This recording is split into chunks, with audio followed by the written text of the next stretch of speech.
छोटी सी बात कह करके विराम देता हूं। गुरु चेला चले जा रहे थे जंगल में।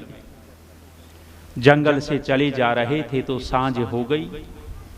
सांझ के समय गुरु ने अपने शिष्य को कहा कि भाई संध्या करते हैं, उपासना करते हैं, फिर अगली यात्रा पर निकलेंगे। झोला एक तरफ रख दिया, पेड़ के नीचे बैठ गए दोनों आंख बंद करके। जब गुरु ने आंखें बंद की तो गहरे ध्यान में डूब गए। आंख चेले की बंद ही नहीं हो रही थी, डरता था। आंख बंद करे कि आंख फड़फड़ाएं और खोल करके देखे कि सांप तो नहीं आ रहा। जंगल में बैठा दिया गुरु ने। कैसा आदमी है, जंगल में बैठा दिया, खतरनाक जगह है। आंख बंद करता है, फिर खोल करके देखता है कोई भेड़िया वेड़िया तो नहीं आ रहा। गुरु जी को देखा कि खोए बैठे हैं तो भी आंख बंद कर ले, फिर आंख बंद की तो फिर खोल बैठा, कोई आ तो नहीं रहा। और संयोग हो गया कि जंगल का शेर आ गया। जब शेर नजदीक आता चला गया तो चेला डर गया और डर के पेड़ के ऊपर चढ़ बैठा। पेड़ के ऊपर चढ़ा, शेर आया है, नजदीक आ गया। प्राणी भी व्यक्ति की संवेदनाओं को पकड़ लेते हैं। यदि हम भयभीत हैं तो सामने वाला प्राणी उतना ही चौकन्ना हो जाता है, सावधान हो जाता है। हम भयभीत हैं तो वो सोचता है कि ये हमला करेगा तो वो भी अपनी रक्षा करने के लिए पहले ही हमला कर देता है।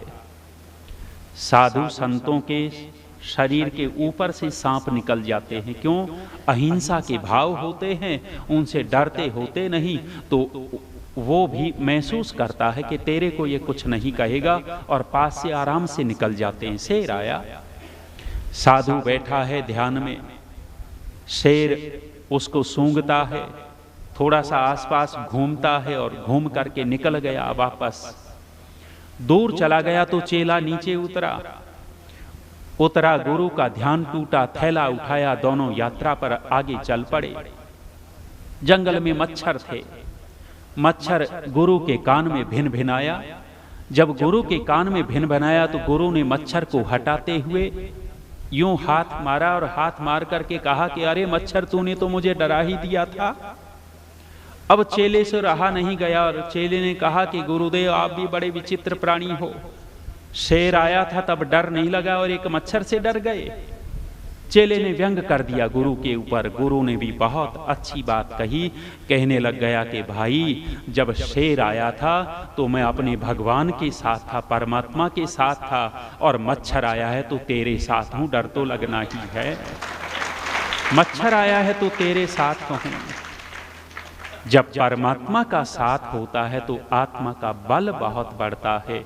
यह आत्मदा बलदा, परमात्मा शरीर, आत्मा और समाज के बल का देने वाला